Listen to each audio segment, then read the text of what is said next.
बच्चों कैसे हो आप लोग। आई होप आप लोग स्वस्थ होंगे, मस्त होंगे एवं अपने पढ़ाई में जुटे होंगे। बच्चों आज के इस वीडियो में हम लोग देखेंगे क्लास 7 हिस्ट्री का चैप्टर नंबर 2 नए राज्य एवं राजाओं का उदय। ठीक है ना, यह चैप्टर आप लोग का बड़ा इंपॉर्टेंट है। आप लोग इस चैप्टर को पूरा बढ़िया तरीका से समझेंगे। इस चैप्टर का आपका फाइनल एग्जाम में क्वेश्चन आता ही आता है। तो चलिए हम लोग समझते हैं एक प्रश्नों को सॉल्व करते हैं इस वीडियो में। तो वीडियो को पूरा अंत तक देखिएगा, ठीक है। चलिए तो आप लोग का यहाँ से अब आप लोग का अभ्यास जो है ये शुरू होता है, ठीक है। चलिए देखते हैं हम लोग। तो देख ले सकते हैं बच्चों, यहाँ से आप लोग का अभ्यास शुरू होता है। फर्स्ट क्वेश्चन ही है जोड़े बनाइए, मतलब मिलान करना है। तो चलो बच्चों हम लोग मिलाते हैं।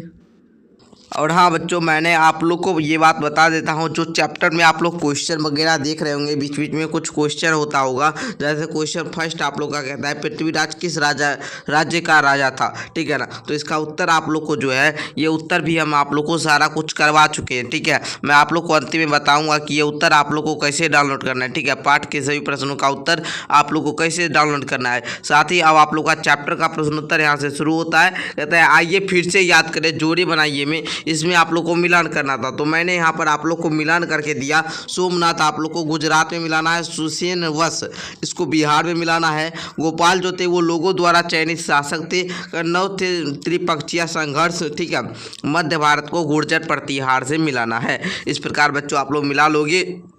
क्वेश्चन नंबर 2 कहता था दक्षिण के प्रमुख राज्य कौन कौन थे। तो आप लोग लिखेंगे दक्षिण के प्रमुख राज्य निम्नलिखित थे चोल, चेर, पांड्य, राष्ट्रकूट तो चालुक्य, ठीक है। इस प्रकार लिखेंगे। क्वेश्चन नंबर 3 है उस समय के राजा कौन कौन सी उपाधियां धारण करते थे। तो लिखेंगे उस समय के राजा अनेक और बड़ी बड़ी उपाधियां धारण करते थे, जो उनके द्वारा विजित राजा उनकी अधीनता स्वीकार करते हुए देते थे।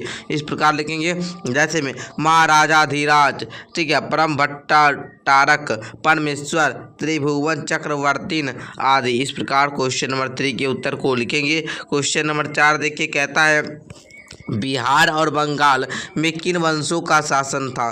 तो आप लोग लिखेंगे बिहार और बंगाल में क्रमशः सेन तथा पाल वंशों के शासन था, ठीक है, लिख लेंगे। नेक्स्ट 5 नंबर क्वेश्चन कहता है तमिल क्षेत्रों में किस तरह की सिंचाई व्यवस्था का विकास हुआ। तो लिखेंगे बच्चों सिंचाई के लिए पानी की व्यवस्था है तो डेल्टाई क्षेत्र में तट बनाए गए और पानी को खेतों तक पहुँचाने के लिए नहरें खोदी गई। सिंचाई के लिए कुओं की संख्या बढ़ाई गई, वर्षों का पानी बर्बाद ना हो इसलिए उस पानी को एकत्र करने के लिए बड़े बड़े सरोवर बनाए गए। ये सभी काम योजनाबद्ध तरीकों से किए गए। राज्य कर्मचारी के साथ स्थानीय किसानों का सहयोग भी लिया गया। तो बच्चों सटीक और शॉर्ट भी हम उत्तर दिए हैं आप लोग को। मैं आशा करूंगा आपको ये क्वेश्चन का उत्तर समझ में आ गया होगा। तो मैं आशा करूंगा कि आप लोग ये क्वेश्चन का उत्तर को समझ गए होंगे बढ़िया तरीक़ा से। आगे क्वेश्चन नंबर 6 को समझते हैं। कहता जी कन्नौज शहर 3 शक्तियों के संघर्ष का केंद्र बिंदु क्यों बना। लिखेंगे आंसर में कन्नौज उत्तर भारत का एक प्रसिद्ध नगर वन था जो कभी हर्षवर्धन की राजधानी रह चुका था। किसकी राजधानी रह चुका था? हर्षवर्धन की। इस नगर पर अधिकार का तात्पर्य था कि वो शासक गंगा यमुना, दो आप का मतलब होता है दो नदियों के बीच जो जुड़ाव होती है उसी को, ठीक है, के उपजाऊ मैदान पर अधिकार कर लेता तो राजस्व का एक बड़ी जरिया बनता। यहाँ से तीनों में से किन्हीं दो पर बेहतर से नियंत्रण रखा जा सकता था। कन्नौज गंगा के किनारे अवस्थित था, अतः वहाँ से अधिक व्यापारिक कर वसूले जाने की आशा थी। इन्हीं कारणों से कन्नौज गुर्जर प्रतिहार राष्ट्रकूट और पाल ये तीनों का केंद्र बिंदु बन गया। ये तीनों शक्तियाँ लड़ते लड़ते परास्त हो गई और तीनों राज्य जो है वो समाप्त हो गए। तो बच्चों मैंने आपको ये क्वेश्चन का आंसर भी थोड़ा सा समझा दिया हूँ। क्वेश्चन नंबर 6 का आंसर अगर आप लोग इस प्रकार याद कर लोगे तो आप लोग को ये जो चैप्टर जो है आप लोग का बहुत अच्छा से समझ में आएगा। ओके, क्वेश्चन नंबर 7 को देखेंगे। कहता है क्वेश्चन मेरे भाई महमूद गजनवी अपनी विजय अभियानों में क्यों सफल रहा। उत्तर लिखोगे महमूद गजनवी अपने विजय अभियानों में ही लूट अभियानों को अपनाया। उसने जब भी आक्रमण किया तो मंदिरों के साथ बड़े बड़े नगरों को भी लूटा।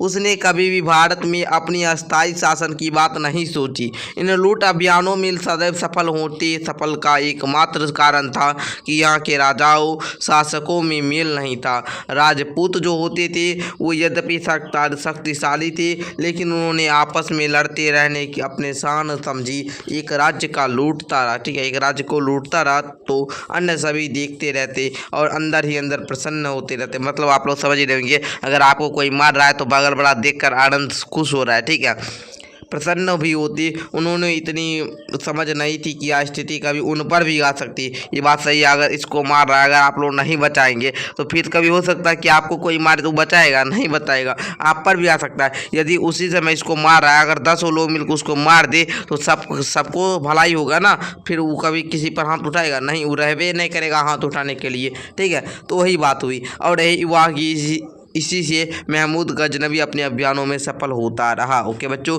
आप लोग लिख लेंगे। नेक्स्ट क्वेश्चन नंबर 8 कहता है सामंतवाद का उदय जो हुआ वो किस प्रकार हुआ। उत्तर लिखेंगे 7वीं और 12वीं शताब्दी के बीच भारत में सामंतवाद का उदय हुआ। उस समय की पुस्तकों तथा अन्य अभिलेखों में सामंत का अनेक नाम दिए गए हैं, जैसे भी आप लोग सामंत, राय, ठाकुर, राणा, रावत इत्यादि। उस समय के राजा जब किसी अन्य राजा को युद्ध में हराता था तो उसके राज्य को अपने राज्य में मिला लेता था, लेकिन लगभग 100 ईस्वी के आसपास युद्ध में हारे हुए राजा को उस स्थिति में उसके राज्य वापस मिल जाते थे जब वह विजयी राजा की अधीनता मान लेता था। बदले में कुछ उसे शर्तें माननी पड़ती थी। पराजित राजा को यह स्वीकार करना पड़ता था कि विजयी राजा उसका स्वामी है और विजयी राजा था के चरणों में रहने वाले दास। ये पराजित राजा विजयी राजा का सामंत कहलाता था। इसी प्रकार सामंतवाद का उदय हुआ। बड़ा सिंपल तरीका से मैंने समझा दिया आपको।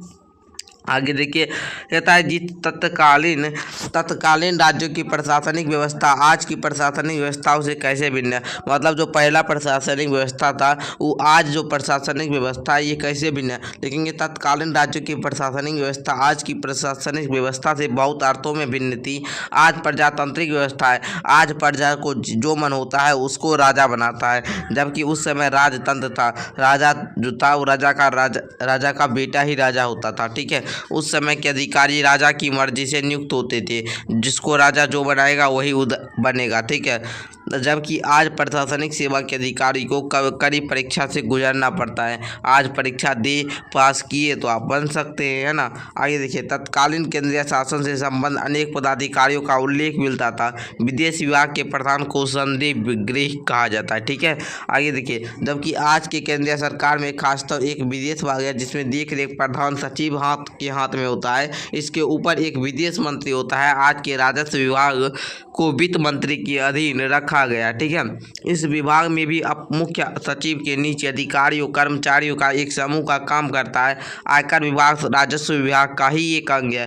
भंडारिक जैसा अधिकारी आज नहीं हुआ करते हैं। उस समय भंडारिक इसलिए हुआ करता था क्योंकि कर अनाज के रूप में भी वसूला जाता था। उस समय जो था महादंडनायक होता था जो पुलिस विभाग का प्रधान होता था, लेकिन आज दंड के लिए न्यायपालिका अलग है।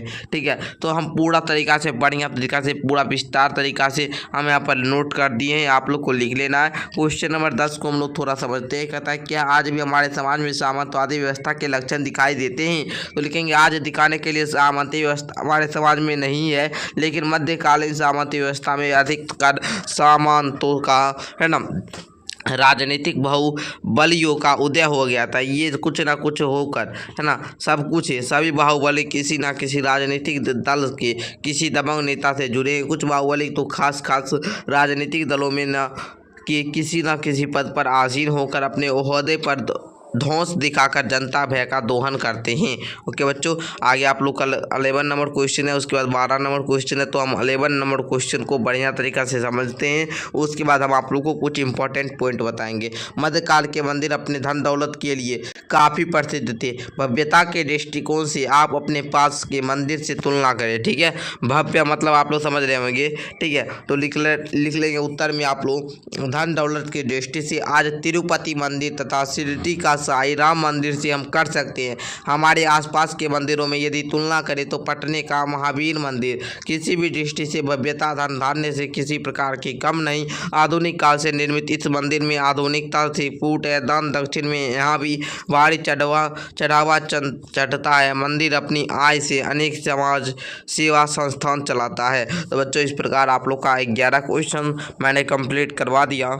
जो कि आप लोग यहाँ पर देख सकते हैं। आप लोग का यहाँ पर टोटल जो था वो 12 क्वेश्चन था, 11 कंप्लीट करवा दिया। एक क्वेश्चन का आंसर आप लोगों को कैसे डाउनलोड करना है मैं थोड़ा सा बताऊंगा आप लोगों को। तो बच्चों से उसके लिए आप लोग को क्या करना है कि डिस्क्रिप्शन बॉक्स में एक लिंक दिया, उस लिंक पर क्लिक करेंगे तो आप लोग को पार्ट में जितना भी क्वेश्चन है वो क्वेश्चन साथ ही साथ आप लोग को जो चैप्टर का जो 12 नंबर क्वेश्चन है उसका आंसर भी आप लोग को देखने को मिलेगा। तो मिलते हैं हम लोग नेक्स्ट वीडियो के साथ, तब तक के लिए धन्यवाद। ओके बच्चों, वीडियो को शेयर वगैरह कर लेंगे।